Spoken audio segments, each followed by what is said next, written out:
A park ranger was killed on Governor's Island in tonight's FBI episode. It took place on federal property. Therefore, it was a federal offense. The FBI was called in to look into Desiree Cole's murder. She had previously reported seeing a man in a snake mask pursuing the children's group she oversaw. When the man returned, she was by herself after rescuing the children. He killed her right away.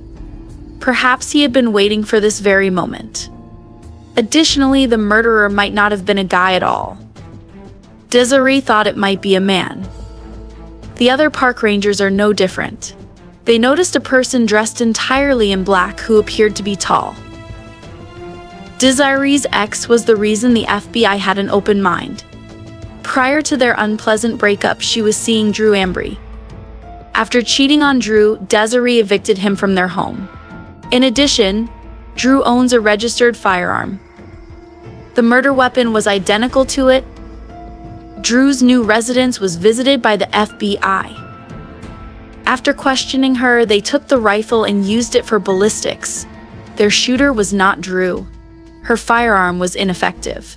She had an alibi too. That evening, she went out with some pals. Even though Drew didn't kill them, it appeared that one person was particularly offended by her friendship with Desiree. Desiree battled racists online all the time. Scroll Lord is the name of the person with whom she has an incredibly terrible connection. Brandon Howford was the man's real name. Someone ought to shoot her, he replied. He despises minorities in general. Desiree was a popular victim due to the fact that she was a lesbian and black. Howford was located by the FBI. He was at another park ranger's house. Howford claimed there were children there even though his intended victim hadn't been home at the time. In order to apprehend their suspect, the FBI broke inside the building. Howford was apprehended with ease. He made no attempt to conceal his transgressions. The feds began to suspect that he had murdered another National Park Service employee. He was yelling about the kids as well. Howford thought that children were being trafficked by the National Park Service. Because he was listening to a conspiracy theorist, he had that thought. The name of the theoretician was Calvin. He was not named. Additionally, he was significantly more dangerous than QAnon. In any case, this Calvin would leave mysterious notes on the internet. His disciples were left to figure it out. Calvin's most recent communication was decrypted by a man named Duke Hoyle. The National Park Service was actually the National Pride Service, he said. He alleges that LGBT persons were being hired by the federal government to smuggle children across the nation. When Howford saw his message, he made an effort to follow through. He wasn't their murderer, though. The two park rangers that were killed were too strong for Brandon's firearm. He also declined to criticize Duke in any way.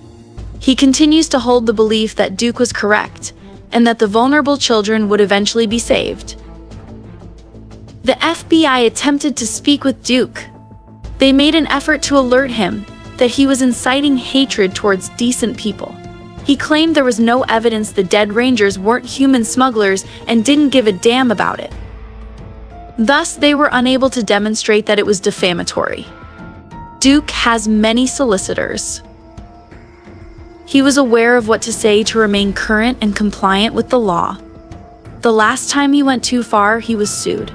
Since then, he has been playing cautiously. He is also aware that they were unable to identify him as Calvin. They thought it was him.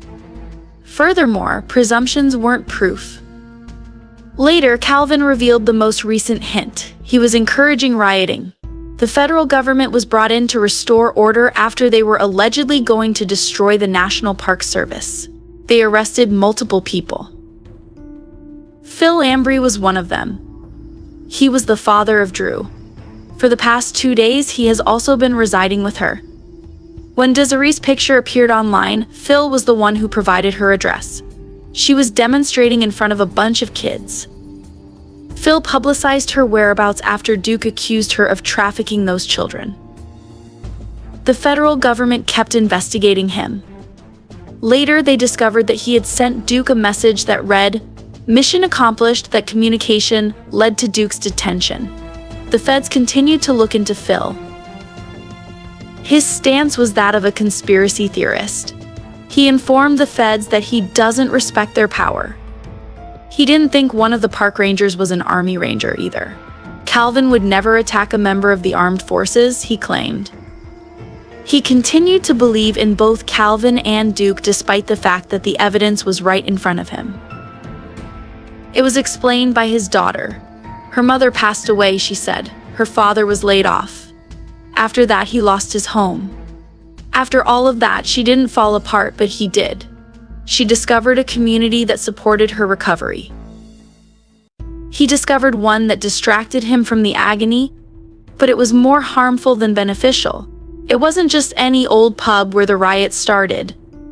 Drew began his career there. She met Desiree there. No basement was present. No children were being detained there. At first, Drew's father didn't trust her when she showed him that. Phil realized the reality. He learned the truth from his daughter. Phil acknowledged communicating with Duke. Together, they devised the attack.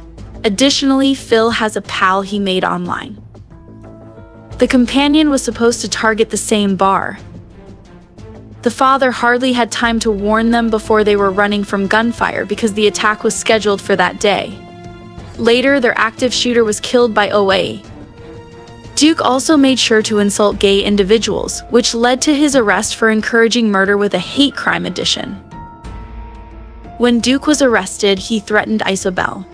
She became tense. That night, she made sure to carry her gun on her walk home.